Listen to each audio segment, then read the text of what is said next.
Yo, you guys, it's Badger here. Today we have this really small lid remover, and as you see, it is pretty handy. It is so small you can just easily fit in your hand, and it concentrates on its main features. The remover itself, you're just gonna turn that on, and then you just go over the fabric, and everything, the dust and stuff, will be collected in this little compartment here, which you can open up. Let's see if I can do that with one hand though.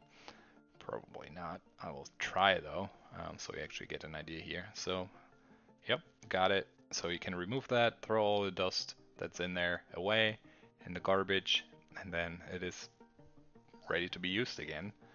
And yeah, pretty straightforward, easy, and small and tiny to store away, which is good. It's not gonna take too much space around your house.